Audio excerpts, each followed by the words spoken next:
Hi guys, this is Daniel Alexander Cannon here on the Supernatural Show, the show that is not for entertainment purposes only. However, today we are going to be talking about a subject that we're not allowed to talk about, but we're going to try to talk about it a little bit. Okay, we've got some very it can be very touchy conversation when you're live on like YouTube, Facebook, and even Rumble and other platforms. The kind of information I'm getting ready to show you is high magic. High magic, most of the time, it is ultimately will be based on technology. What kind of technology am I referring to? I'm referring to the kind of technology where you could harness the power of a hurricane and molecularly disassociate steel buildings that turn to dust. Like, kind of that happened way back years ago in somewhere around 2001, I think, if I remember correctly. So yes, I'm being vague, but we're going to be talking about that today. And also, after we talk about that for a while, we also have a guest that's going to be on the show today. Her name is Laura, and she's going to be telling us some of a few supernatural events that have happened to her in her lifetime. Y'all guys, as supporters and members out there of the website, you have the opportunity to be on the show sometimes as well. So, because this is the People's Show and the People's website. So first, I do want to go through introductions, let you know who's here with us today. Shannon, our co-host, is unavailable today, but Roxy is in the house with us here today. Hello, hello, hello. And we also have Miss Kim here with us as well. She says hello to y'all guys. And we also have Super Dave and Super Mike Smith in the comments and moderation. Normally they're in there just about every day, and I can see that instantaneously. Yep, they're there. Thank you, Super Mike. I just finished watching Super Dave's show a minute ago. Yep, Super Dave 44 has his own channel on YouTube. I'd encourage y'all guys to go and check out his channel as well. He talks about some serious things, but he has a little bit more fun with it than I do, I guess you could say. So I would recommend Super Dave 44. Huh? And he has good music too. And he has good music. Yep, he sure does.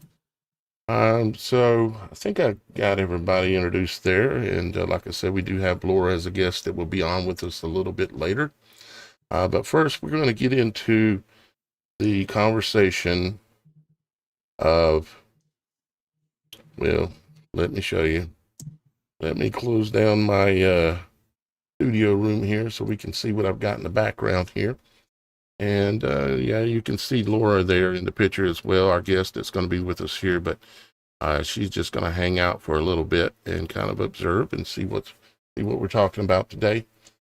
I wanted, if you noticed the thumbnail of the video today, it had a hurricane, and it had the city skyline of a city that's in the Northeast that we're all very familiar with. And it had like lightning bolts. It's all symbolic. That image is just symbolically kind of telling you a story, or letting you know about a story. And I want to tell you a story today, something that you probably have never thought about before. But first, I wanted to mention that we have the tinfoil hat contest that's going on, the Supernatural Show 2025 tinfoil hat contest. You can come here to the website, click on the image, and you will be able to enter the Supernatural contest. And there are actually some prizes, and I'm adding another prize to the list as well, which I'll put up here in front of the camera. This is olive oil and frankincense mixed. It's a blend of olive oil and frankincense, and I'm going to be including that as well. It's brand new, never been opened, as well in the contest today, or in the contest for the tinfoil hat contest. And it's meant to just be light and have fun, because we talk about a lot of very serious things here on the show, and we like to have a little fun sometimes too. So go there to the website, TheSupernatural.Show, and click on the tinfoil hat contest. And there's also a lot of other things here, including the Beyond the Veil area. If you want to watch what we're doing before we go live. I posted 2 of my photos this morning. Huh? In the tinfoil hat photos. Yeah. In the group conversation on the tinfoil hat. Yeah, in the group conversation. Nice, very nice. And yeah, that's what y'all guys will be able to do too. The contest technically starts on the 1st, and by the 1st there will be links there and places, and there actually already is, where you can share your photos in the tinfoil hat contest group conversation of the hats that you're building, and have conversation with other website members. That should be a little fun. So, and then there's a lot of other things here on the website as well, including, like I started to say, the Beyond the Veil area, which is where you can come and join us pre-show. Normally about an hour before the show, we're live in some level in the Beyond the Veil area. It's an area where we can share things that we can't share here. Also, I did want to point out something new on the website that I almost forgot. Pay-per-view. If you come here to click on the pay-per-view icon that's on the homepage, you'll notice that there are videos here, okay? Different videos. And they are videos that I've created that cannot be broadcast on YouTube. You know how I know? Because I tried, and they banned them worldwide. These are videos that were banned worldwide that I could never upload to the channel. And some of them, 1 or 2 of them, have something to do with what we're talking about today. Matter of fact, one of them goes into the cartoons that they showed us back in the 70s and 80s. I put together a bunch of different clips where they showed us literally how they did this. And matter of fact, I think I have the video here, or I have it here, but I can't play it because of copyright, and it's blocked worldwide for multiple reasons. But you may notice right here in this, there is, in this cartoon, this is from the Justice League, like with Superman and Wonder Woman and all that back in the 70s, 1978, it says on the screen there, Super Friends. And they show an upside down lightning bolt. Some of you have heard me refer to it as lightning from below. Okay. And they depict this in this cartoon. And then they go on to depict some other things. I'm going to mute the audio on it but I'm going to try to play it for just a couple of moments to let you see a couple of things. And if it'll play. Here we go. So they're showing off their secret weapon that'll control the world. And then they show out in the ocean. They show a lightning bolt coming up out of the ocean. And it sends off a beam to the left. And then it comes in from the right, out in the ocean, and it strikes something. Lightning coming up out of the water. What is that symbolizing? What do you think it's symbolizing? It's symbolizing, this was in 1978. These towers had been built by then, okay? And if you hit play again, you can see what happens. And then I'm giving it a few moments so as not to encourage any kind of copyright issues. Then you can see that airplanes go flying by.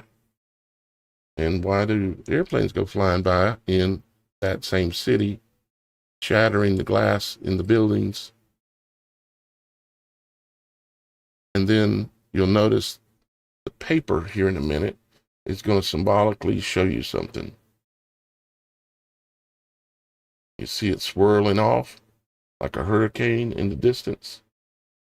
They're symbolically showing you something.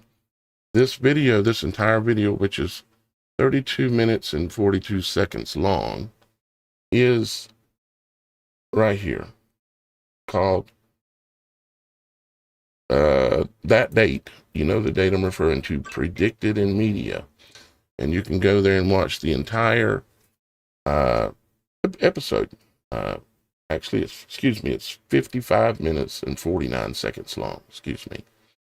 And but it's there for you to check out. That is in the video vault on TheSupernatural.Show, and it is a pay-per-view. And you have an option whether you want to download it and keep it, or you have 72 hours to watch it once you click on it. And right there on the left is the pay-per-view area. So now, if there's any possibility that there was really, if you recall, it was called Hurricane Aaron back in that day, as you can see the date down here, okay, on the lower left-hand side. And Hurricane Aaron came up from where normally hurricanes kind of come from, and it made its move heading up towards New York City. If the video will play, here we go. And you can see it didn't follow the normal path. It pretty much made a beeline for where it was going. And you say, well, how is it that they can control these things? They don't have to control the hurricane. All they have to do is control the paths that it can travel. You do that by controlling the high pressures that exist around the storm. And you can literally control the path. You give the storm options as to where to go, or maybe no options. Maybe you've heard of HARP. Maybe you've heard of NEXRAD. HARP has the ability to push the atmosphere up, creating a high pressure. NEXRAD has the ability to push the atmosphere up or pull it down. So it can create low pressure or it can create high pressure. NEXRADs, which are all over the country, as we all know. And they even have them out at sea. But then I thought, well, if this hurricane was out there that day and it came up and paused, literally paused, right off of Manhattan, what method would they have chosen to use in order to use the electricity from that storm. And speaking of electricity, I want you to understand how much electricity we're talking about. Okay? Now I'm going to read you something here that sounds kind of boring, but then I'm going to tell you what it means in layman terms, okay? Because we got two different things: total energy released through cloud rain formation and total kinetic energy, wind energy generated. They got two different energy generation systems going on here, okay? So let's read method 1 and then method 2. Method 1, an average hurricane produces 1.5 centimeters a day, or 0.6 inches per day, of rain inside a circle of radius of 360 nautical miles. So a big circle that's 360 miles across, it will lay down per day, on average, 1.6 inches of rain in that entire circle. Some areas will get more rain, like it says, more rains fall in the inner portion of the hurricane around the eye wall, while less in the outer rain bands. Converting this volume to rain gives you a 2.1 times 10 to the 16th power centimeters per day. The cubic centimeter of rain weighs 1 gram. Using the latent heat of condensation, this amount of rain produced gives 5.2 times 10 to the 19th power joules per day, or 6.0 times 10 to the 14th power watts. And you say, what? Well, what does that mean? What it means is this is equivalent to 200 times the worldwide electrical generating capability in a day. So in one day, a hurricane is producing 200 times the amount of power that the entire world is producing in electricity from all sources. Now, I think you would agree that's a lot of power, okay? And that's from the total energy released through cloud rain formation, okay? The kinetic energy, okay, which of course is the wind energy, is 1.3 times 10 to the 17th power joules per day, or 1.5 times 10 to the 12th power watts. And that's a separate group of energy, but it is equivalent to about half the worldwide electrical generating capacity. So it's half of all of the world's electrical generating capability in a single day, which is still a huge amount of electricity. Now, if you could figure out some way to harness this electricity, okay, there would be one of a couple of ways that you would probably do it. Okay? And I have a lot of different documents here that you can read and understand some more things about it, but I'm trying to keep it kind of simple. Another example of a hurricane's energy is equivalent to 420 megaton bombs, which again is another example of a lot of energy. And now, if you're going to have this thing doing this, you would say, well, you either got to have a really super magic Nikola Tesla type technology of being able to tap into that power and then pulse it into the intended targets in order to cause enough of a pulse to at a high enough of electricity in order to molecularly disassociate the particles in the metal and in the building. Of course, remembering in the case that we're referring to, they were constructed for this to take place. They were constructed in the late 1960s, and then in 1978, they showed it to us how they're doing it. using symbolism in cartoons, which is in that pay-per-view that I was just showing y'all guys and talking to you about, that is on the Supernatural.Show website. So let's take a look and see if there's potentially, let's say maybe they wanted to do it a more conventional way. Say maybe they wanted to kind of build circuit, you might say.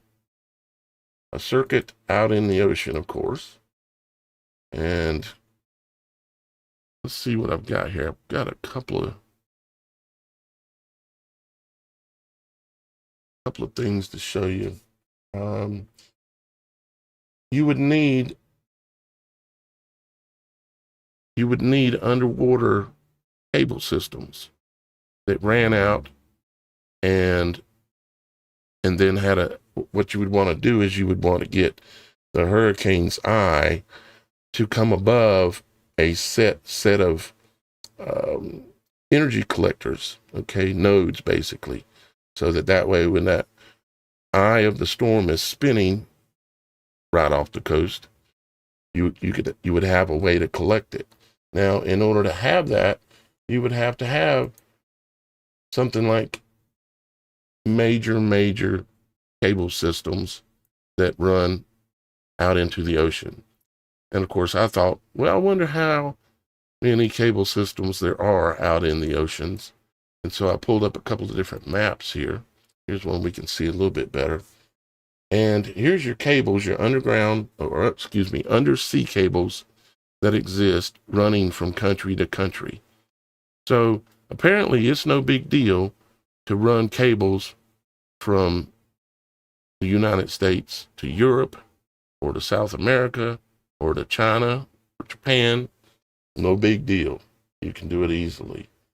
And so I zoomed in on here and I noticed that the major portion of the connections on the east coast of the United States come right out of, guess where?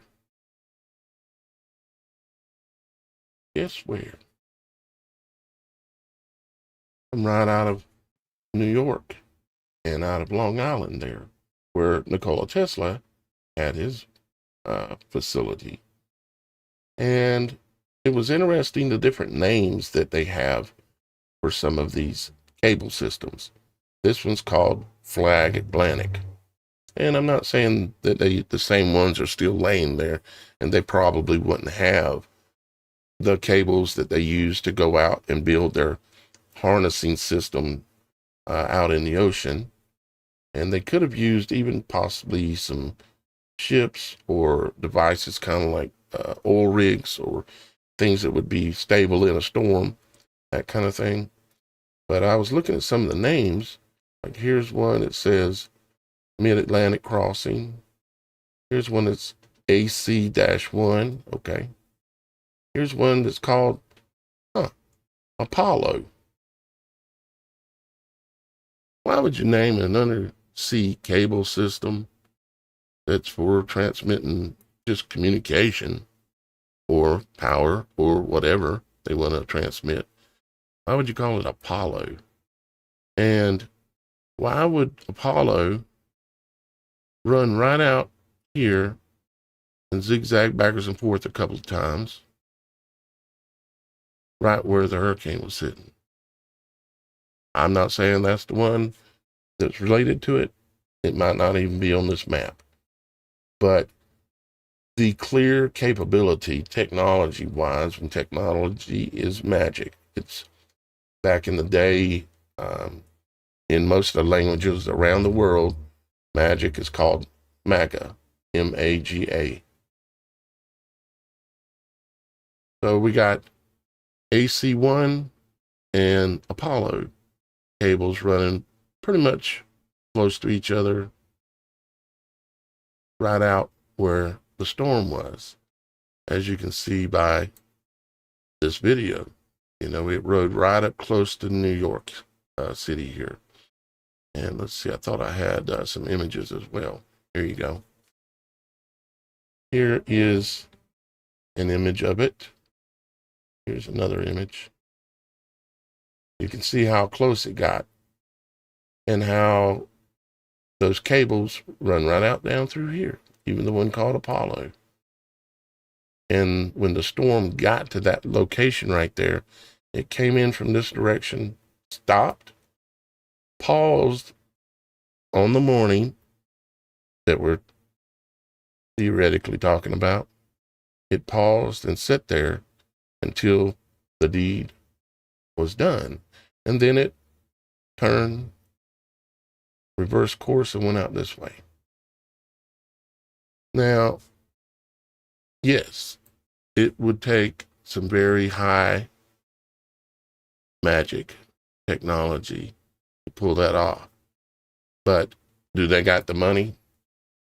Do they got the resources? I think they do. I think they do for sure. Now, I put together a few additional notes, and Roxy, feel free to jump in anytime and interrupt me at this point. But I'm sorry, I got distracted down a rabbit hole over here about lightning, and I've actually found a picture of the lightning that hit them from that storm. You found a picture of the lightning that did what? Okay. I had to go do some digging because when you look at it, the things I've read about it, the night before, all the observation decks and stuff were closed due to weather. There's one New York artist that was taking like storm photos off in the distance, how the clouds look, and actually catches it being hit on the 10th. I'm pulling it up now. Catches the location that we're referring to being hit on the 10th? Yes, being hit by one of the biggest swipes of lightning I've. Other than that, go. See those they were built similar to how Tesla built his tower. They had rods, we'll just call them, that go down, way down. You got a lot of weight to support. So you go way down in the ground, way down into the water level, into the subsurface water levels. And that creates your ground, your negative. Okay. And then you just have to have a way in chat. Yep, on here in chat. On here in chat. Oh. Yeah, down in the little thing. I'll have to pull this up then to do that, to find that. New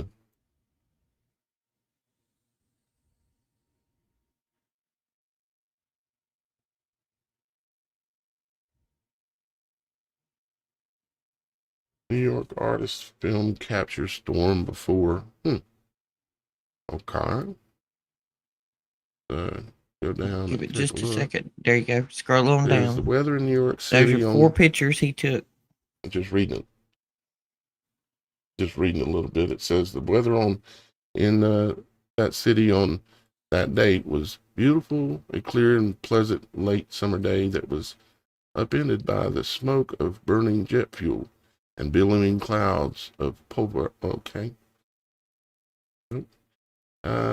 Yet several hours before, blah, blah, blah, on the 10th, a series of thunderstorms rumbled through, and hundreds of miles to the east of the city, a massive hurricane loomed off the coast. So he took these photos here. Look at there. That is a crazy looking lightning bolt. Look straight down, don't it? Maybe that was like some kind of little test or something Maybe they just needed to rearrange the molecular structure before the other thing went kaboom. Oh, look how purple it is. I mean, I just stumbled across that looking. I wanted to see what the weather was 2 days prior and 2 days past because of the weather that was out there. I'm counting on Roxy to dig something up. Ain't no doubt about that. I'm a digger. Look at that. Another image of it.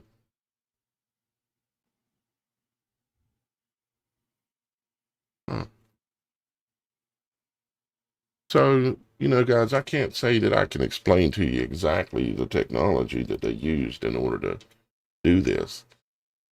I can just say that I can see it in my mind's eye as to how, in general, how they did it. And high magic, very, very high magic. I have a theory. Oh, here's another nice image. Thank you for giving us all these images. You have a theory. Okay, well, be careful of your words, but go ahead. Well, they have planes that go up there, supposedly measure everything that's going on. Hurricane planes, yep. Right. We've seen those things that caused, or we've talked about those things that had issues over there on their islands, but yet the blue trash can and the blue van are fine. Uh-huh. What if the thing that's supposedly up there measuring is actually energy collecting, and that is your thing that has a direct line of sight to use it couldn't that? collect. It couldn't collect because not that I'm aware of, would there be anything you could carry in an airplane that could hold that kind of, because we're talking about the amount of energy produced in the entire world in a day. Well, you wouldn't necessarily need it all. You're just going to juice it up a little bit. You're going to need quite a bit. You're going to need, like Doc said in Back to the Future, you're going to need 1.25 gigawatts, which happens to be what CERN operates at. Yeah. Right, but the theory of the airplanes being involved is very possible. But then we don't know for sure. But like it could have been. I cannot remember the name of the movie. It was a movie back when probably early high school for me, so early 90s. Oh my gosh, Val Kilmer is in it. Okay. He's a student at a college and they're working on lasers. Go ahead, my brain just. It'll come to you in a minute. See, guys, you have to realize too, with a hurricane, what you're looking at. Okay, you're looking at a generator or a turbine. You see, they study nature, which is how they are able to invent high magic or technology. It all comes from nature. Sometimes it's something as complex as a hurricane, but that spinning motion is what, is generating an enormous amount of energy. So a hurricane is very much like a generator. So if you realize that, or if you don't know it, do a little research, but that's exactly what it is. And these kind of things are how they learned how to make even a generator or a turbine for an airplane, because when you, like in airplanes, you got a jet needs a lot of fuel to take off. But once they get up there real high, because the higher you go, the more positive the ether is. And when you go down and you hit the ground, meaning the opposite of positive, you hit the ground, which is the negative. The further down you go, the more opposite the ether is, or the negative is, as you go down. The same thing even counts when you're talking about the ocean. See, I was I guess I still am, a certified scuba diver. And I remember learning about that when you go down 33 feet, you're scuba diving, you got a tank on, mask, all this. You go down 33 feet and your ears have to pop at about 33 feet because the weight of the ocean above you on your body, 33 feet of water is equal, and 33, that magic number, is 33 feet of water or salt water is equal to the entire weight of the entire atmosphere above us on land. So the same pressure, the entire atmosphere on us is the same as 33 feet in the water.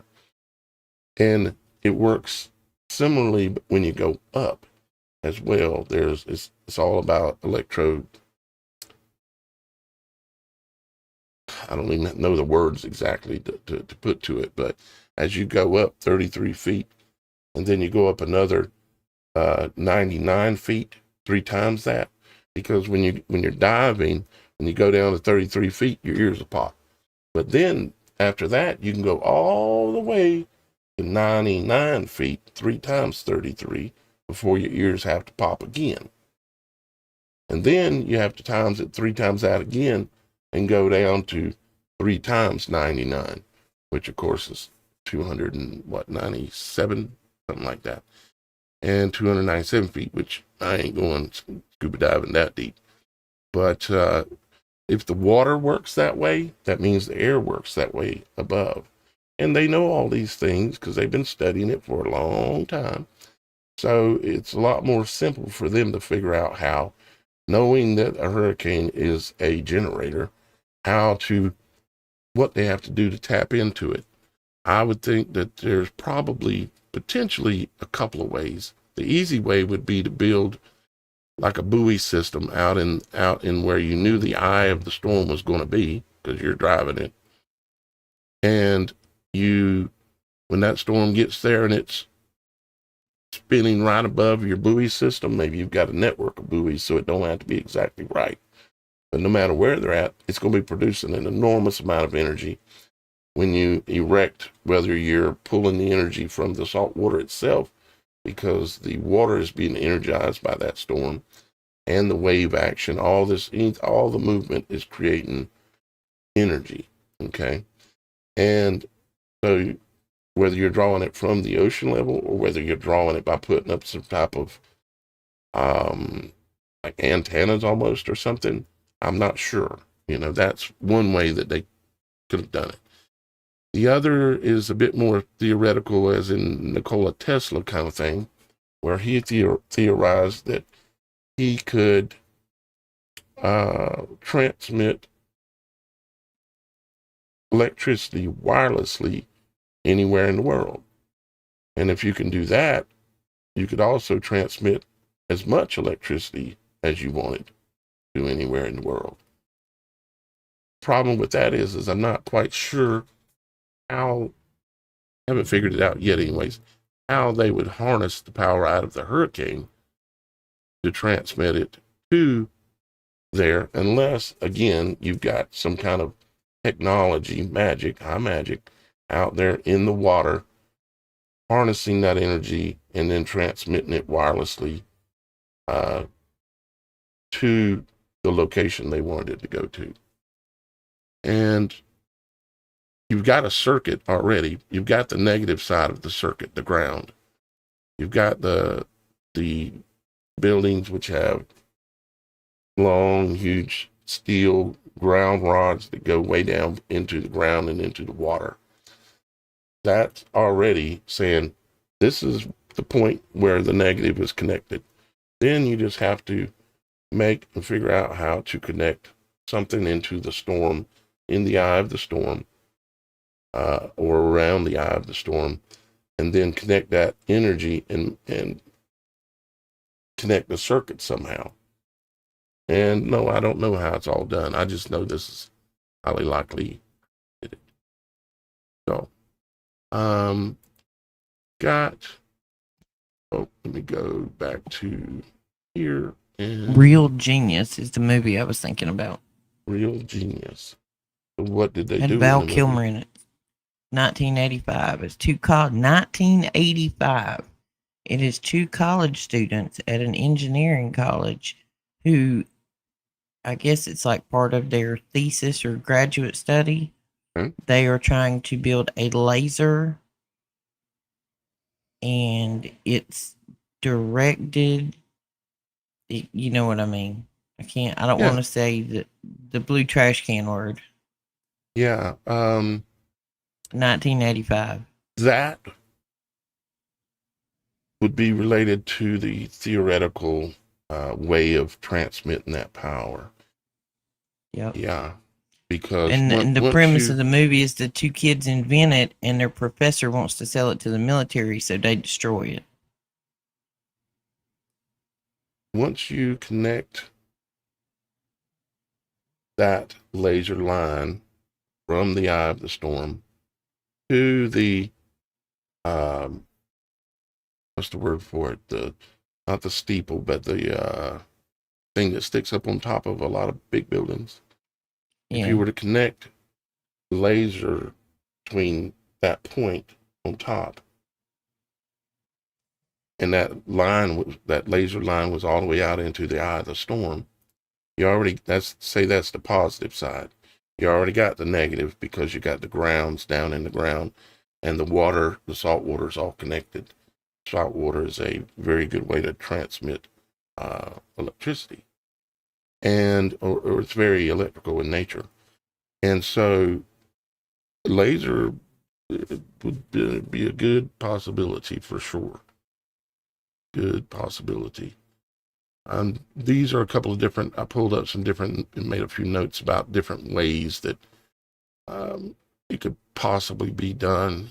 And it's basically all the stuff we're talking about now, like pulse to land delivery. And because we know it was a pulse, I don't know how long of a pulse, and it was extreme high voltage and amperage, I'm sure, on another level past the lightning bolt times who knows what, because they were able to turn steel to dust, just steel to dust, because that's what happened. Nothing about what happened makes any sense unless you realize that steel can be turned to dust, called molecular disassociation, called another word for it I call is lightning from below. And this is also the same way that you could burn down other places. If you had, say, lightning rods, kind of like we all have on our houses, you have lightning rods on your house, and the lightning rods only protect you from a surge from above.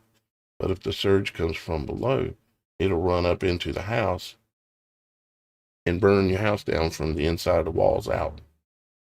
And that there is a documentary on that as well on the website in the pay-per-view area,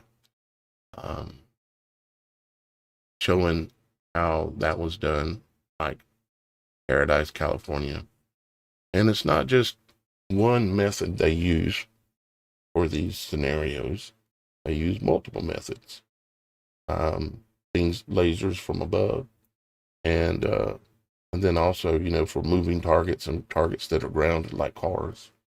And then from below, all they got to do is create the right conditions, and you've got like a windstorm.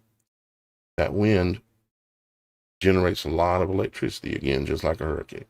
And then, but if you have it planned out and you harness that electricity and you pulse it into the ground, anything that's got a ground rod is going to get a surge, and it's going to burn down from the inside out. So there's that.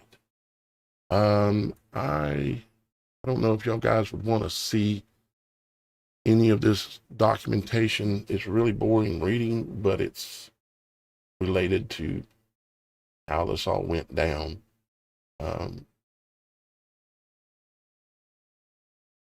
This is another document that goes through the theoretics behind Hang on, hydrodynamics. back up. There's a name up there, right there. Oh, Donald Chubb. I thought that said Donald Cobb. Okay. Sorry, name caught my eye. I needed to know what it was. National Aeronautics and Space Administration. And then we got I was looking at the technical. I was looking at the technical directors on that movie I was talking about, and the dude's name is Donald Cobb. Well, the name that you're seeing right here, magnetohydrodynamics, is related to the study of kind of what we're talking about. And this is an old paper from 1981 that was publicized that I happened to be able to track down. No, it doesn't say exactly how they did it. What it does is show you how to do part of the magic trick, because it's magic or maga or sorcery, So was trying to think where I could maybe stick the links so that people could check them out if they wanted to. I guess I have to put them on the website.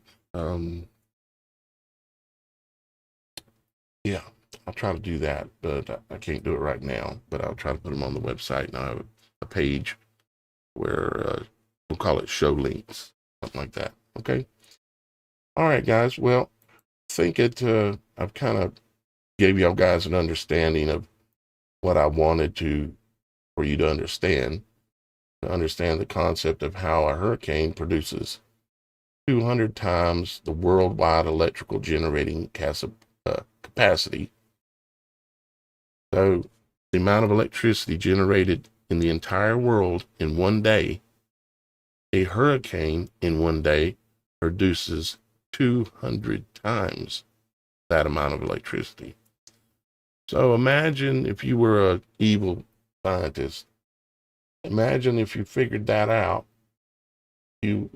how juicy of a target that would be to figure out how to harness. Because if you could harness that, what kind of a laser bolt would that be? It would be a serious laser bolt. Like I said earlier, guys, we also have a guest that's going to be on here with us here in just a moment. You can actually already see her. She's sitting there waiting on us very patiently, and I appreciate it. And she's just going to be sharing some. Laura was on the show with us one time before, and shared some experiences that she's had in the past, and I'm going to be going to her here in just a minute. But first, I wanted to mention again that about the tinfoil hat contest, and I wondered. I don't know if Laura recognizes these. I wonder, somebody sent me these. They're like a keychain thing. Oops. Yeah. And I've been using it for quite a while now. And somebody sent me a handful of these. And I didn't think they would hold up. But I've been using this for about 1.5 2 years with these strings on it. And they still work. And I've got a handful of them. So I'm also going to throw. Oh, you got another one here. Here's another one. It's the purple one with some little beads on it and stuff. I'm going to throw some of these, several of them in with whoever wins the tinfoil hat contest. So right now we've got a plaque stating that you won the 2025 tinfoil hat contest. We've got a Walking Liberty $50 solid silver from the 1940s. And we've also got the frankincense, olive oil and frankincense anointing oil that is going to be included in your little winner's package as well. So there will also be a Roxy Files coffee mug in there. There'll also be a Roxy Files coffee mug. Okay, sounds good. And we might even up the ante and put something else in there, but we're on a budget. So if I didn't happen to have these things, and really pretty much everything I'm giving away, I've been given. But I'm going to share a few of them with y'all guys because these things like this last so long. I've got enough to probably last me the rest of my life. So, and I just wondered if Laura might have sent them to me. We'll find out. We'll ask her in a minute, but I don't know that it was her. But so we are going to be bringing Laura on here in just a moment. Laura was on with us one time, I don't know, a couple of years ago, I think it was. And something I want to let y'all guys know that are watching that, if supernatural things happen to everybody. And I want you to realize that you can speak about them. The days of having to hide it are over. You can tell these things that happen to you. And you can even tell them here on the show. So don't be afraid to get a hold of us and let us know that you've had some events that have happened that sound crazy, sound supernatural, but they happened. And if that's the case, get a hold of us. You can go to Supernatural Show website, and there's plenty of ways to contact us on there. And tell us your story. And you don't have to be on the show, because some people are just too shy to possibly even do it. But you can choose if you want. You can go to the website. Let's see. Here we go. Go to the website, and you see up here at the top it says PSS submissions. You got your tinfoil hat contest, and you got your submit story. You can choose submit story. And when you hit submit story, it'll bring up this page, and you tell us a little bit of information about you. And then you come down here and you type in your story, or you can say, it asks you the question, would you be willing to tell your story live on air? And you can choose yes, or you can choose undecided, or no with a capital exclamation point. And if you're choosing no, you go ahead and type your story in here and submit it to us. You can also attach photos or a video file. And you can also even enter in a link. If you've got a link to a video that's related, you can put that in here too. Then just hit submit, and we'll get it. And we'll either read your story live on air, or get a hold of you when you give us your phone number and information up here. If you want us to, we'll get a hold of you and schedule you to be a guest on the Supernatural Show. Because as the website says, this is the people's website. Okay? And this is the People's Show, the Supernatural Show. So now, with that being said, now we're going to get ready to go to Laura and have a little conversation with Laura, and see what in the Supernatural's been going on with her. Just got to make a couple of little adjustments here in my control room, because Laura's been all muted up all this time, but now at this time she is now unmuted, and we're going to go ahead and bring her on stage here with us. Hey, Laura. Hi, how are you? Doing good. I'm about bored to death. Hello to everyone. Yeah. So, Laura, I know you were on here once before. I don't know, a year and a half, 2 years ago or something. Yeah, I don't know if it was But I 23 know or you had, 24. okay. And I know you had some things that you wanted to share with people. And like I told you, I'm not concerned about it sounding crazy or supernatural. All I care about is that, Okay. hey, it happened to you. So tell us, well, wherever you want to start at, about what in the supernatural happened with you.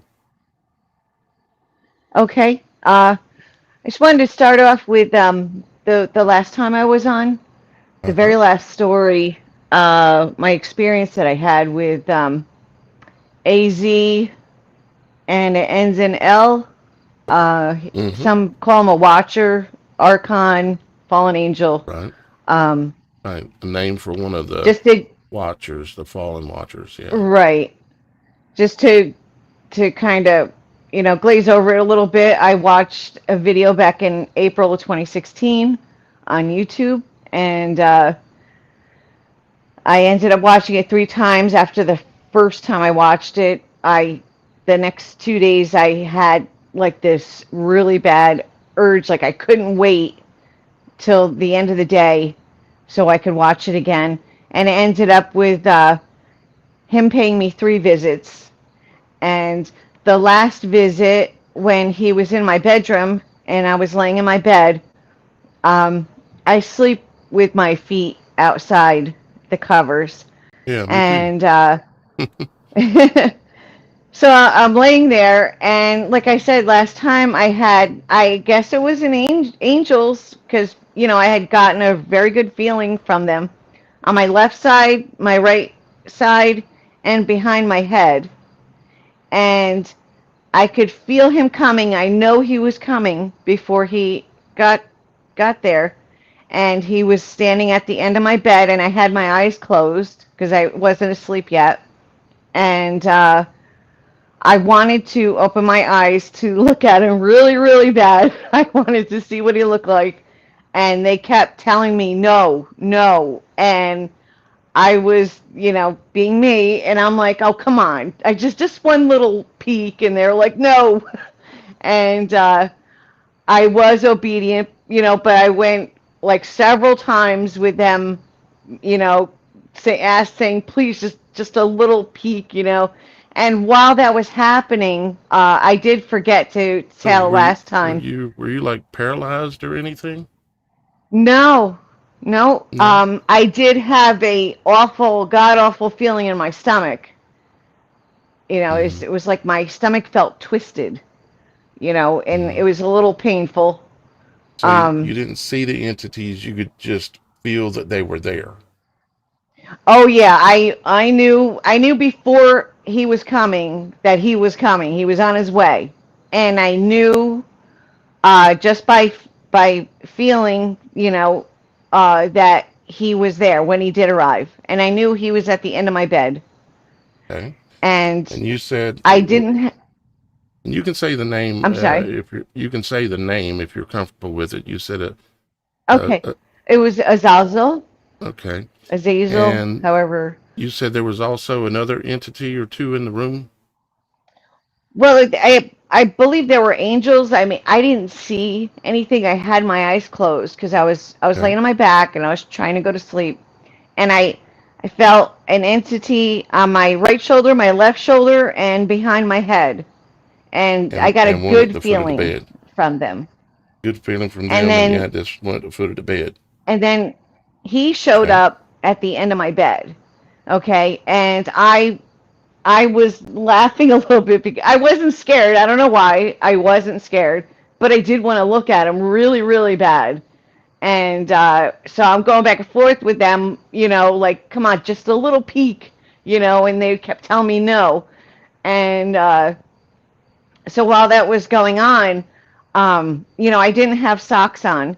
And he, like, playfully on my left foot, my big toe, on the left and right side of my toe, not front to back, but the left and right side, he playfully took his thumb and his finger and went like this up my toe, and it Uh-huh. was weird because he felt like um,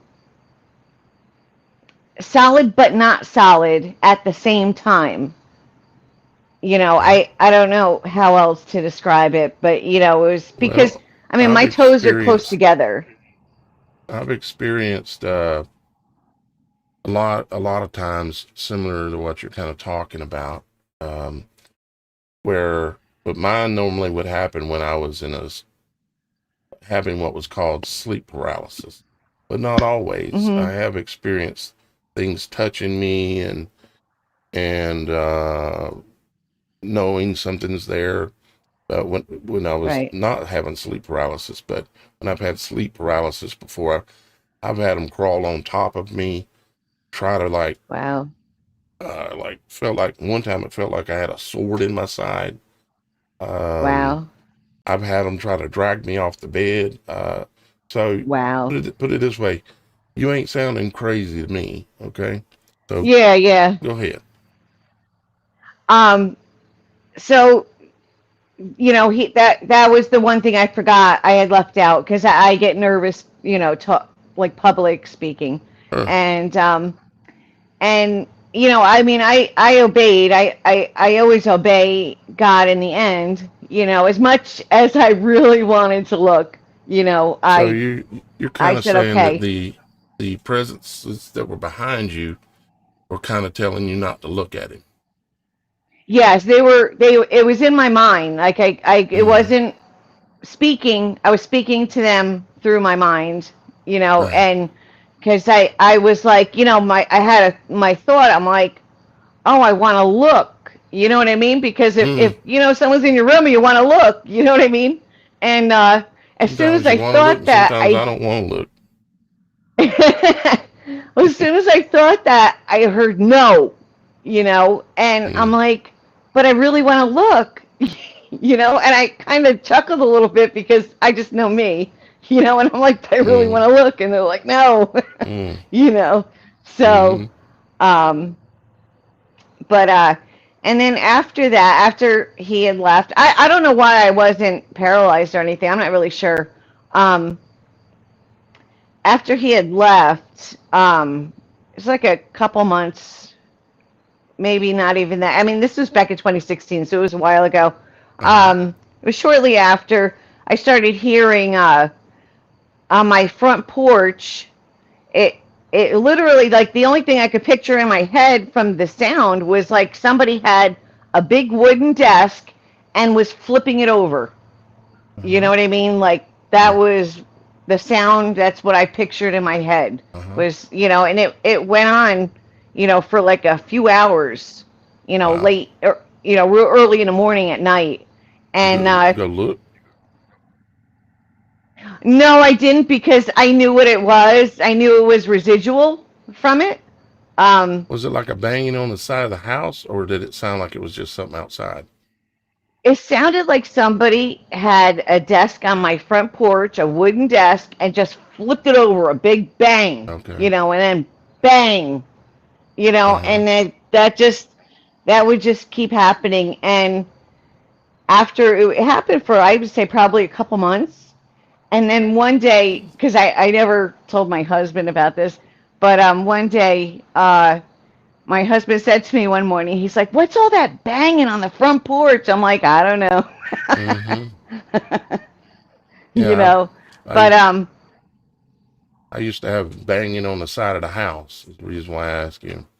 Which yeah, I know yeah, what that was, banging on the side of the house. It's I don't want to get into it because it'll take away from your story, your testimony, and telling your story and stuff. But yeah, I've had things banging on the side of the house. I run outside and there's nothing there, nothing to be seen, yeah, anyways. But there is something there. But I've told those right. I stories mean, before. I could tell by the sound that hearing the boards on the porch. You understand what I'm saying? Like, when Mm-hmm. you live somewhere for a long time, like, like if it's a The banging sounds. on the wall on the outside, or if it's Mm-hmm. on the porch. You know what Right. I mean? So that's why I knew it was on the porch. The first visitation, he was on the porch. I couldn't see him. When I was coming, I picked up my kids from, they were on a swim team. I was on my way home, and you know, several hundred feet before I got to my house, it was still daylight, and it is the first time and the only time I've ever seen it. A shadow man ran from my right to my left, right in front of my truck. And when he got to the yellow line, he like jumped and lit and leapt over to the other side of the road, Mm. And then when we pulled into the house and we go up on the porch, it felt like electricity in the air. Like all the hair was standing up on my neck and my arms, Uh-huh. before lightning strikes and you feel that electricity in the air. Yep. That's exactly what it felt like. How big was the shadow And man? uh, it, I would say, I mean, I was sitting in I think it was an '02 Dakota pickup truck. Okay. Um, I would say he had to have been at least 7 feet, because I mean, he was, to compare his body when he ran across the road in front of me. You know what I Okay. mean? Like, he was pretty tall, you Yep. know. That's what I'm thinking.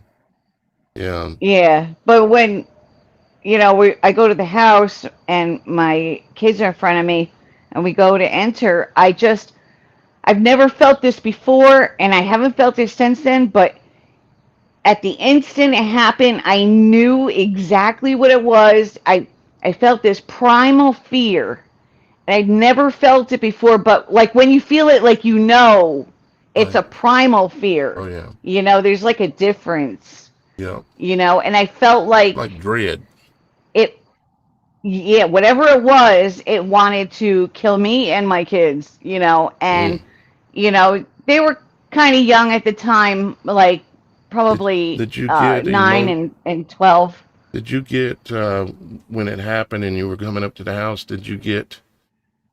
how was it that you could tell that it meant it would like to hurt you if it could, that it didn't like you? You could Was feel it it. You could you were feeling an you could emotion? feel it. in your mind, you were feeling Yeah, an like you emotion could, yeah, being projected from that you, thing. you could feel the hate. You know what I mean? Yeah. That intense hatred. You know. Okay. So, Um, so you said you know but what it I was. don't know. You said you know what it was. I'm What do sorry. you mentioned that you knew what it was. What do you think it was? Well, um, I mean, it didn't happen until after I watched the video. You know, Okay. so it had to have been him. You know, I don't know if it was him all three times. You know what I mean? Mm-hmm. But absolutely the last time. But you know, uh, it And had to do with him where because was this location at in general? Don't give me an address, but like we're at in the United States. uh, y- where West Point is, New York. Okay. I live near I live near West Point. Okay. So So it's the country. it's It's out in the there was countryside, always cow farms. like Yeah, rolling yeah, hills and stuff like that. yeah. Okay. Yep, yep. Woods, Yeah, plenty of because woods. there's a couple of other supernatural entities that run around up there in those hills, and some of the attributes that you've mentioned, meaning like its behaviors and how it interacted with you, makes me Hmm. wonder. Well, let me just ask you this question, if you don't mind. Are you familiar with the phenomenon of what people have given the name of Bigfoot? I had an experience when I was a little kid. He gifted me actually. He used to watch me all the time Really? when I Okay, was so growing up. Yeah, you're familiar, and yeah, started when I was 5. some of them seem like they're good guys, and some of them seem like they're bad guys, and they can Yeah, I project. never got a bad feeling from him. So tell us about your experience when you You were know. 5 with that. Um. Well, uh, not long ago, I for years I wondered like how he found me, and I realized, I think how he found me was, there was like a swimming hole my mother used to take me and my brothers and sisters to. It was Uh huh. like a creek, like not real deep, but deep enough for kids to swim in. And Uh huh. she would take us fishing there as well. And we'd get a stick and she'd take fishing line, tie it on the end, and I would just fish on the edge, because I'm 5, so I just fish Right. on the edge and catch sunfish. And then one day, I wanted to go fishing. She took me there, and there's a lot of slate around this area, and there Slate, was an outcropping, this slate rock. slate rock, the flat ones. Yeah. Yeah, how it's like real crumbly. Mm-hmm. Yep.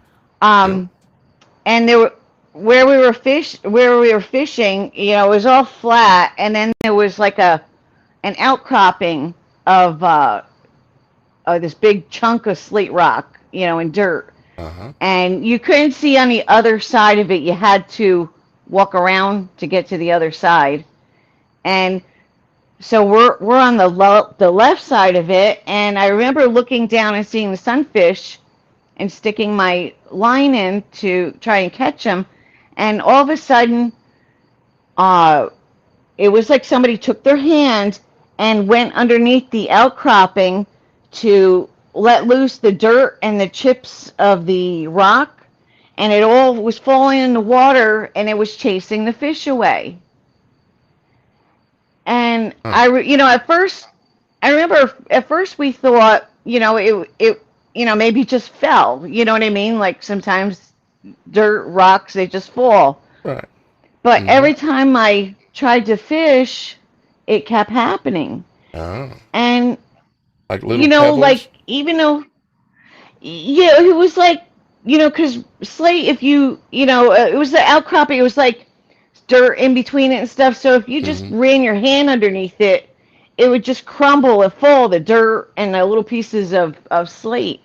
Mm-hmm. And even though I was 5, I remember thinking that, that it can't keep happening. You know what I mean? Like every time I go to Mm-hmm. fish, and then then it And happens, and I'm something's like, going in the water. Yeah. somebody's got to be running their hand under it. So I would look, and I couldn't see anything. I couldn't see a hand or nothing. And I was getting upset, and I remember saying to my mom, tell him to stop. I'm not hurting anything. I'm just trying to fish, And then for whatever reason, my mother never said anything. And so she's like, all right, let's just go. So we left. And it was after that is when I started having an experience. Like, we had a swing set right outside the house, and I loved being on the swing. So, I would always go on the swing and, stare at the clouds, look for shapes in the clouds and stuff. And I could always feel from the woods behind my house being watched, someone staring at you. Because I remember often I would look to see who was looking at me, but I could never see anybody.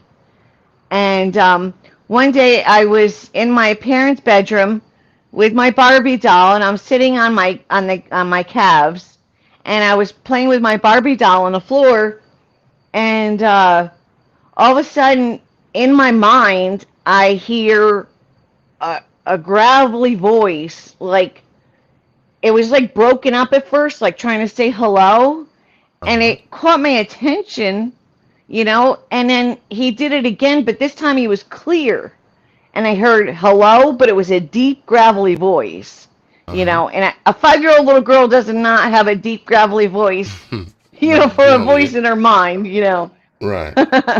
and I was like, I stopped, and I'm like, who's this?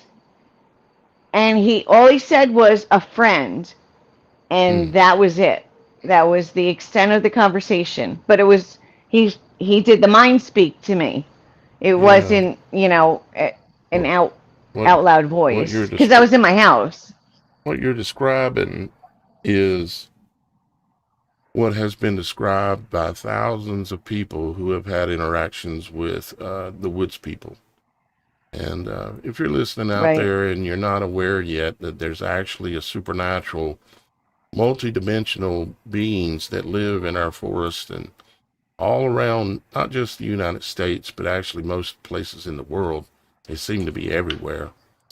And if you want some in-depth research and proof, you can go over to the Facts by How to Hunt, which is on YouTube, or you can just go to howtohunt.com, his website. But he talks to people every day that have had these experiences, and I've listened to, literally at this point, thousands of these testimonies of people writing in, or a person-to-person interview, just like we're doing here. And there's this repeated pattern that of how they tend to interact with people, like the rock throwing. They like to smack the side of houses. I've experienced that. They like to mind speak with certain individuals, not with every encounter, but with certain individuals like yourself. They'll do little things like that, and they exhibit supernatural capabilities, like the ability to be there, but you can't see them. They're like beyond the veil. And it also appears like maybe they have the ability to go somewhere that's not exactly here, like through portal transportation or something like that as well. And I've experienced them. Me and Miss Kim were coming home at midnight one night, and walked up on the front porch. And this is the moment that I knew for sure they were real. And I'd already been dealing with them slapping the house, and even slapping the house right beside me when I was sitting outside one night. I mean, just sounded like a man 5 times my size just went pow, about knocked the side of the house open. And I just looked over at it and said, okay, you got my attention. Well, what do you want? But then that night we walked up on the porch at midnight, and we heard this howl that was mind-blowing. Did it 3 times. The howls last like 15 seconds. They're like, wow. And so, again, uh, your story of having these experiences, and I want to hear some more too about your experience there when you were a child. But you're Well, not sounding crazy to me, that's for sure. a couple of years later, I was 7, 8. Um, you know how when you're a little kid like that, you get into like a phase where you want to dig for buried treasure, right? Hmm. So Yep. I would dig in my yard, and I started finding rocks. And, being I'm a girl, I like the sparkly rocks. And so I was on this kick where I would dig to try to find cool rocks. Uh-huh. And we had a porch. It didn't have a railing on it. Okay. And then there was only one part of the porch when you approach it that was away from the house. That, there was, just two sides like this. And one day when I went outside, because it was after 9 o'clock, we had to go outside. And so I go outside, and right there on the corner of the porch was a triangle shaped black rock. And looking back on it, it looked machined. It was flat, it was thin, Uh-huh. it was smooth, very smooth. And I remember looking at it, and my being a little kid, I'm like, oh, but is it sparkly? Because that's what I was collecting. And Right. so I shined it in the sun, and it had, whatever was inside the rock, it was like a pink, sort of a pink oval shapes, and because like I said, it looked like it'd been cut, but it was Mm-hmm. so smooth, and it really didn't sparkle. So I took it, and I wish I never did this. I took it and I threw it, and all of a sudden I heard in my mind going, "Hey, that wasn't nice," and I'm like, "But it doesn't sparkle, right?" Mm-hmm. So then the next day, I come out again, and the same spot was this white, super sparkly stone. And I remember it was so sparkly. I was so enthralled with it. I brought it into the house to show my mother. And I remember showing my mother, Mom, look at this rock. It's really sparkly. And she's like, oh, where did you get that? And I just said, a friend. And that was it. And it was weird because I remember thinking after I said that, where did I get that from? Because I never saw anybody give it to me. It was just Mm-hmm. laying there, Last time you were on here, you told me that portion of that story, and that's exactly what you told me Hmm. when you did that. You said it before. Same exact thing about the rock. Yeah. So yeah, that's Yeah. really cool. That's when you know somebody's really telling something that happened, is when they tell you something and then 2 or 3 years later tell you exactly the same story. I remember it. That's pretty cool. Yep. I can only tell you exactly how I remember it happening, and then Yep, that's easy the when it's next time, actual memory. yeah, he never showed himself to me.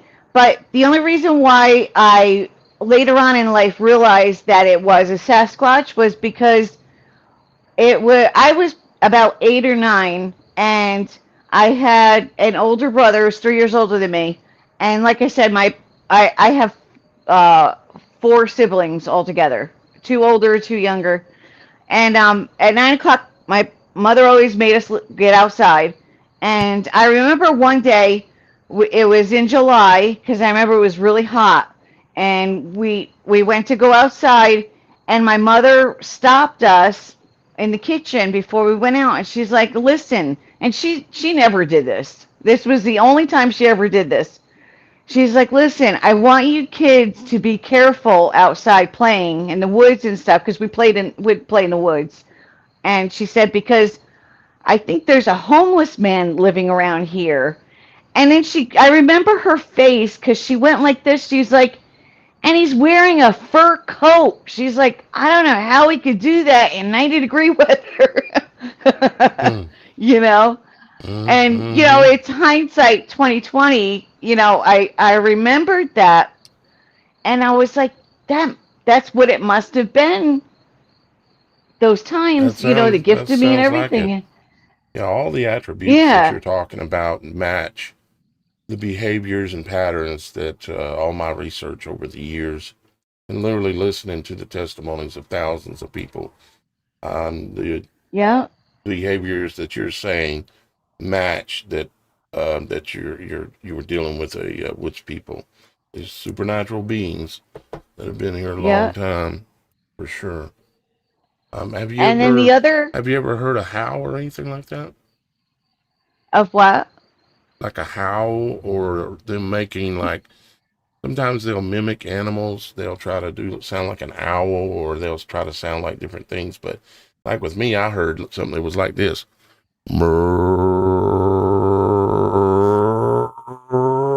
And it just kept on going. I'm already out of breath, you Yeah, know. yeah. And Well, I mean, it's kind of hard to say because I was a kid, and I lived right next door to a cow farm.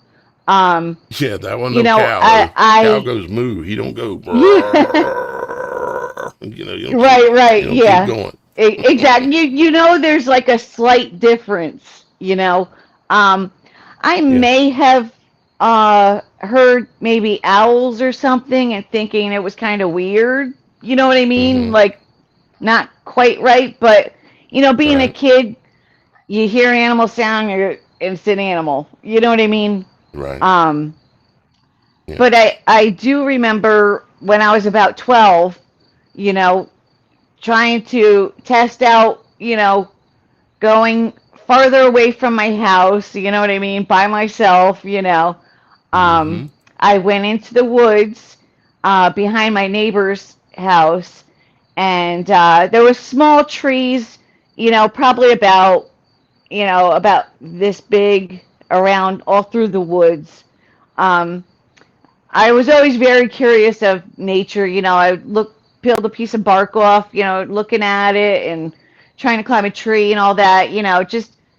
Just my own thoughts in the woods and just checking out nature. And I remember I started walking. Now leaves were covering the floor of the forest. So, when you walk, it makes that sound. And I Mm-hmm. remember I started walking, and from my left, I heard footsteps walking at the same pace as me at the same time. And I know it, I could tell by the sound, it wasn't that far away. Like I should have been able to see whatever it was that was walking, because couldn't have been more than 20 feet away. And so, I noticed that and I stopped and then I start walking again because now I'm really paying attention, right? Mm-hmm. And I heard it again and I stopped again. And so, mind you, I'm 12, right? So I'm like, all right, well, I'm going to trick him. I'm going to trick whoever it is this time. And I'm going to do like a little, like a hop skip, you know what I mean? To interrupt Mm-hmm. my steps, to Right. see if I could fool them because they're copying my steps. Right. So I take a couple steps and then I do that. I, do a hop on one foot and put my foot back down. And he kept walking, because he didn't know I was going to do that. And I Mm-hmm. remember saying out loud, "Ha ha, I fooled you." I thought I was like all proud of myself. I fooled him, you know. And then all of a sudden I'm like, wait a minute, I'm not alone. And Right. then, I remember my mother having told me that there might be a homeless person living there, and like that you're like, that might be dangerous. I'm a young girl by myself. So I took off and I ran back home. Yeah. But That's another and I, attribute. yeah, and I did say to him, I'm like, before I did that last step, where I jumped, I did say, because I kept looking around like really, really good, like slow, like trying to see if somebody was hiding because I couldn't understand why I knew it was close by and I couldn't understand why I couldn't see them, and I said, and I did say, why can't I see you? But I never got an answer or anything like that. Yeah, they don't always answer from what I experience. Sometimes they'll communicate, Yeah, sometimes they won't, sometimes I they'll don't know show why. themselves, sometimes they won't. Yeah. Um. Okay. So, do you want me to talk about the thousands of orbs that was Yeah, tell us a little bit coming up about at night? some orbs and stuff. And we've got about 5 minutes or so left before we're going to transition Okay. out. Um. But tell us All right. about So, your some orb experience. okay. Well, these are like real short. The one night, I'm laying in my room and I had a little TV where I could see my cameras outside out back, and I saw it was like thousands and thousands of orbs coming in and going up, just like that, right from back here. And I went outside a couple times to check because I'm like, maybe it's fog. You know what I mean? Like, even though you could tell And this is the on the difference in security fog, but I'm camera? like, well, yeah. On the security camera, So okay. I went out a couple. Yeah, I went out a couple times to check and look, and there was no rain, no fog, nothing. And that only happened once, and it was literally thousands upon thousands. Like snowfall.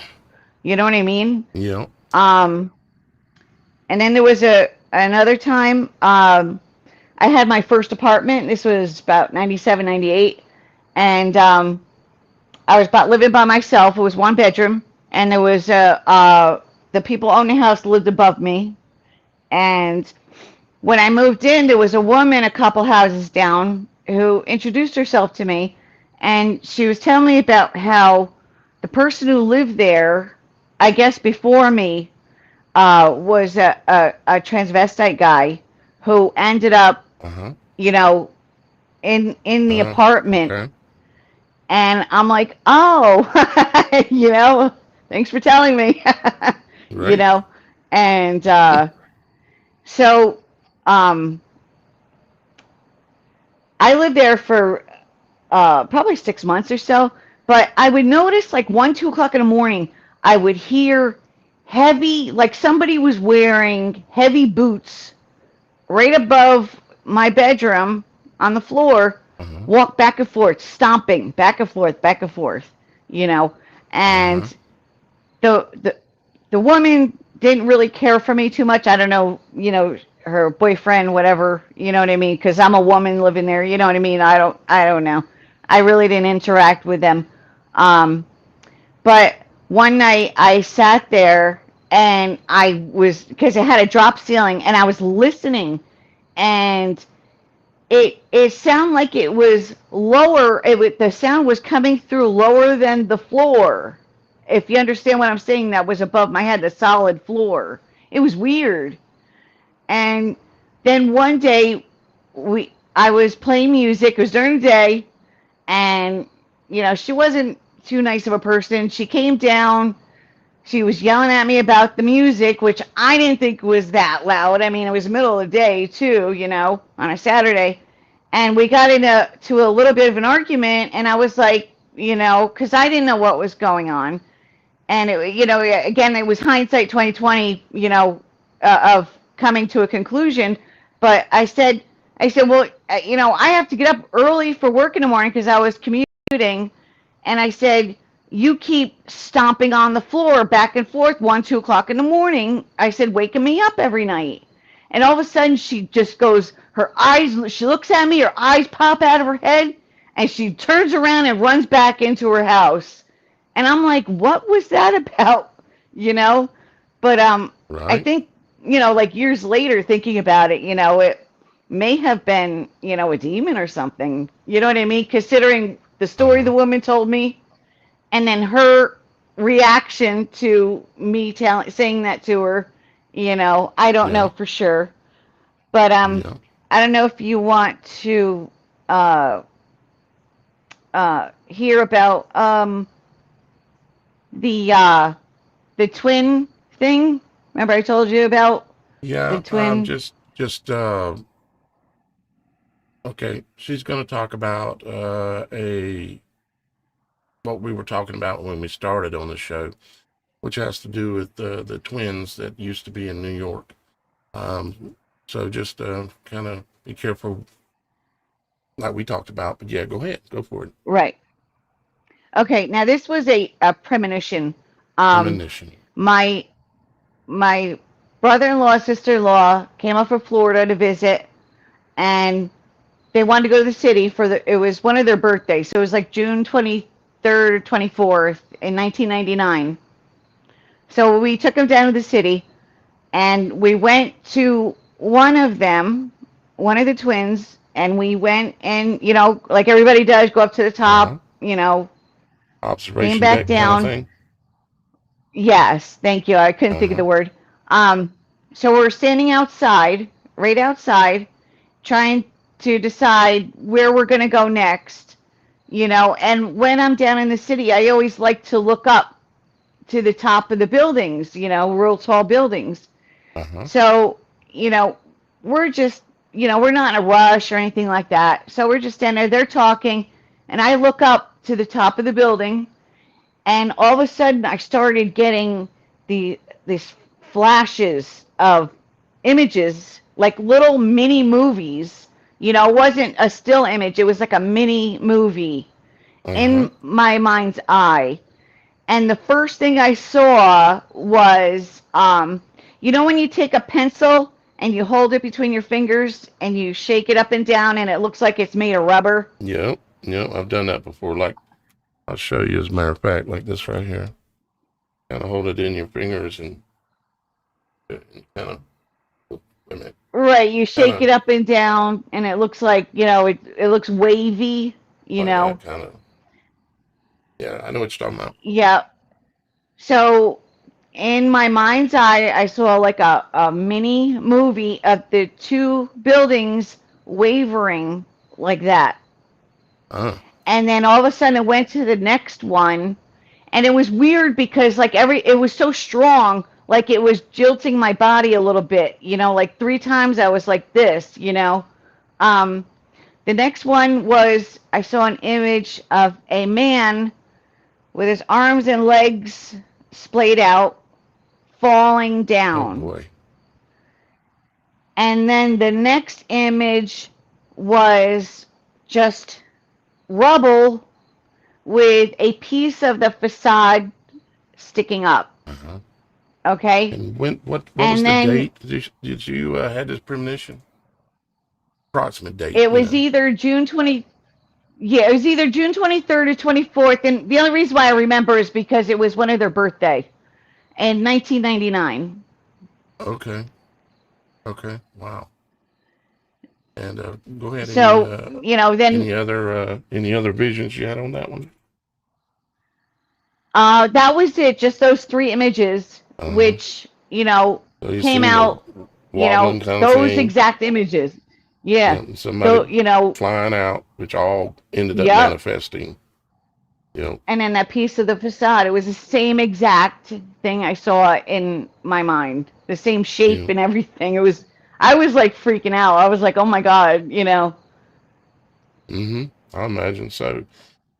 I um I know there's probably some people out there that have a hard time understanding that there are people that have these kind of experiences, premonitions, experiences with woods people, experiences with angels, demons, ghosts, all kind of things. There's way more that exists in this world than your eyes or ears can witness to you. Um, And it just I was happens. thinking Like of a saying, you don't even yeah, expect it. yeah, you don't, you It's ain't just like even all of a sudden, trying boom. for it a lot of times. You know, exactly. Yeah. There was a saying I was thinking of the other day. I think it was, not everything invisible. See, not everything invisible is, or not everything. I can't remember exactly how I was saying it, but anyways, there's a lot of things that are beyond the veil that we don't know about. And of course, this is the supernatural Oh, show, so we talk about these things. And I would encourage you guys to be open it isn't like you want to call it or mess with it necessarily, but you need to realize that there are a lot of supernatural things that are going on in this world, and we need to be aware of that. Laura, hang on here just a second, and we've got a short ad that we've got to run, and I'll be right back with you, okay? So I'm going to mute you for a Okay. moment, run an ad, and then I'll be right back with you.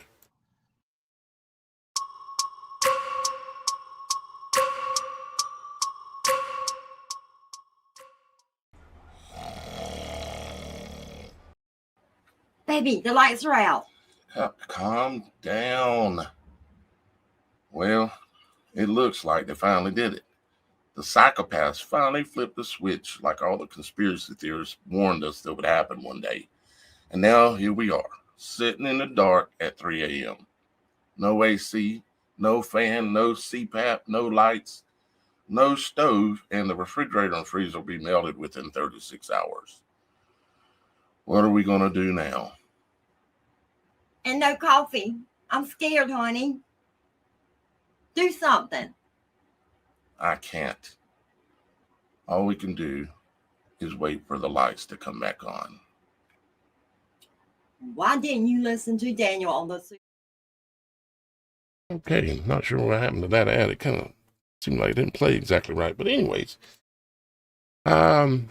Laura, thank you so much for coming on with us again today and sharing with us your experiences, your supernatural experiences. You know, this show, it is called a show, but these are real experiences that all of us, not all of us, I imagine most everybody's had something happen they can't really explain. Oh, you probably can't, yeah, I'm sorry. You were muted there for a second. I'm sorry.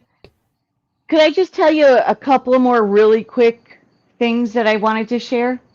They're really super Okay. short. All right, go ahead, darling. A couple of years after the visit from in 2016 with I was walking up to my bedroom, and as soon as I walked into my room, I felt an icy cold thumb right here on my shoulder, just pressed on my shoulder and then taken away. And I mean, it felt like somebody put an ice cube on me. It was that cold. And there was another time years ago, me and my cousin, I'm 5'3", she's 6'4". We were walking down, I live on a dead end street. We were walking down the street, and there's no trees close by or anything by the road.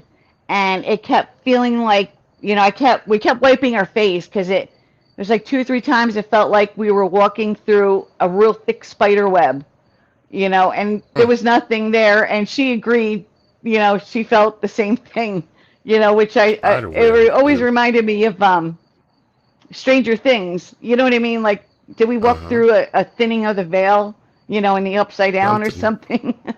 Right. Which I thought was odd. The ice cold thumb thing. I had an experience one time.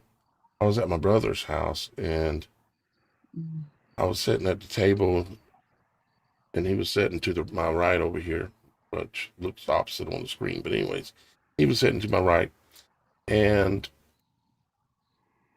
my left eye I thought it was a disability when I was a child, but I only have peripheral vision in my left eye, which means I can't focus on any one thing. But you know how people always see things out of the corner of their eye, their peripheral vision? That's where they normally can see like a spirit or a shadow man or these kind of things. This time I was sitting there, and it was kind of like a shimmering shadow man that was all of a sudden in the living room, and most of the lights were off in the house. We just had like a computer screen up with something playing on it. And I seen it coming across generally towards me, but kind of across in front of me. And as it passed me, it brushed up against me somehow, and it felt like cold. And it made the hair on my body stand up. Like electricity almost, and it was real cold feeling. Yeah. And then it went over in front of my brother that was over there. And I told my brother that this is going on. We got shadow man in here coming across. And when he passed me, I said, this one don't feel friendly at all. I said, I get a bad vibe from this Yeah. one. And then he goes over there and Yep. he actually went over in front of my brother and started to sit down inside my brother's lap. And my brother Wow. sensed it and flew up out of the chair and got some holy water. And, well, let's just say we ran that shadow man off. And he ain't been back. Wow. But, yeah, And a week and a I half remember that. ago, a week and a half ago, there was, I woke up, I have trouble sleeping. And if I wake up, 2 o'clock in the morning, I'll just get up because I know I'm not going to go back to sleep. So this was Mhm. about a week and a half ago. It was about 3:30 in the morning. I woke up and I laid there for a while and I was like, well, I guess I'm just going to get up. And I came down to the kitchen to make some coffee for myself. And where I'm sitting at my counter, I'm facing my kitchen window. And it was just about 4:15. And you know how when you lean against like a wooden table or molding in a doorway and you like push off, you hear like a crack. Yeah. Mm-hmm. You know what I mean? Sure.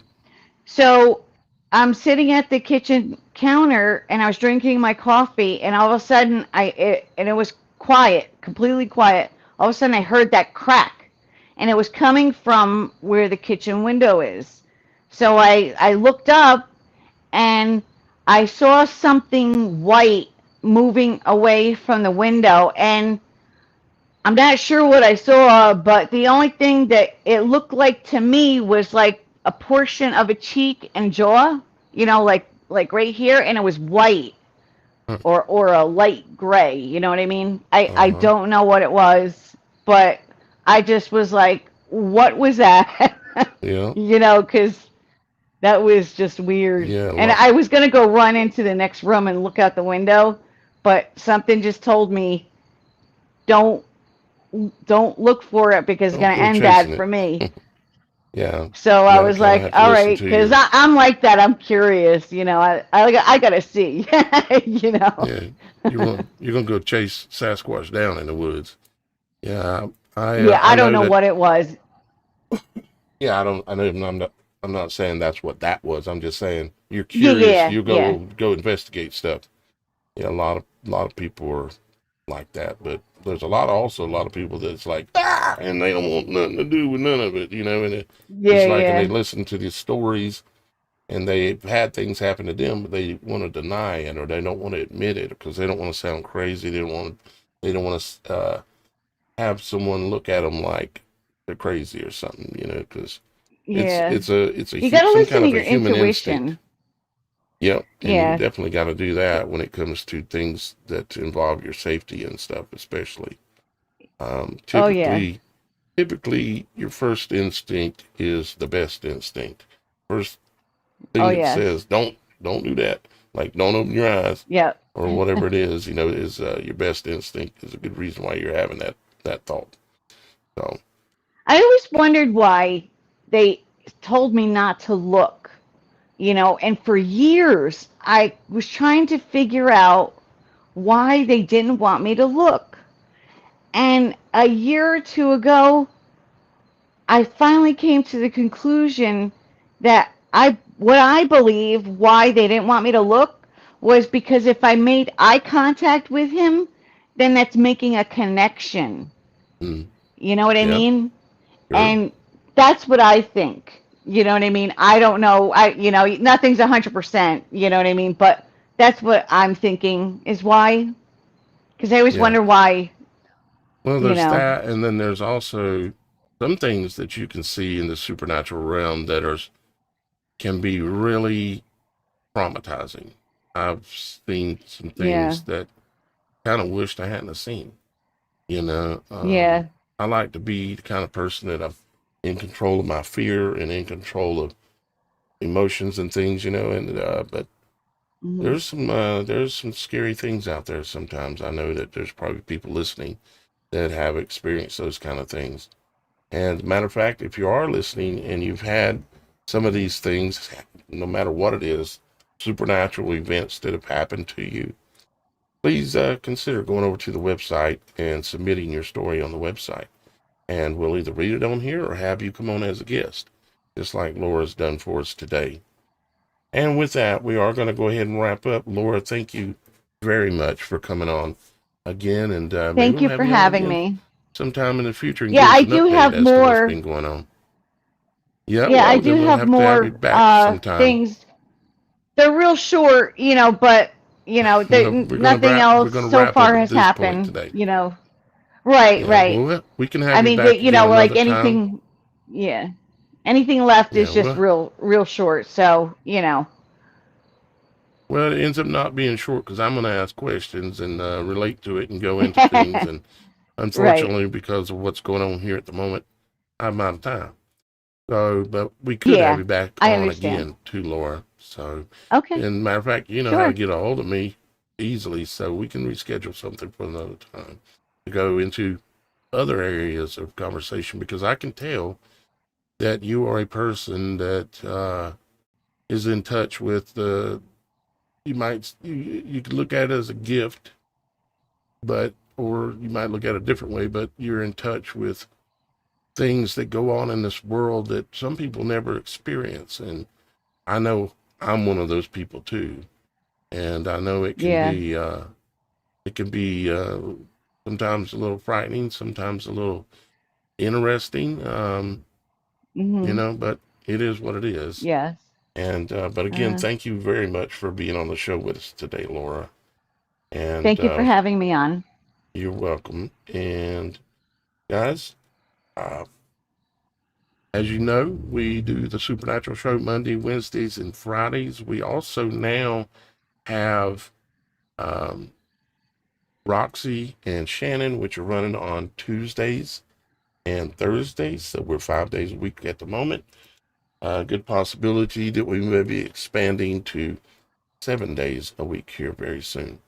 But Monday, Wednesdays, and Fridays is my main show that I'm on at around 2 to 3 o'clock.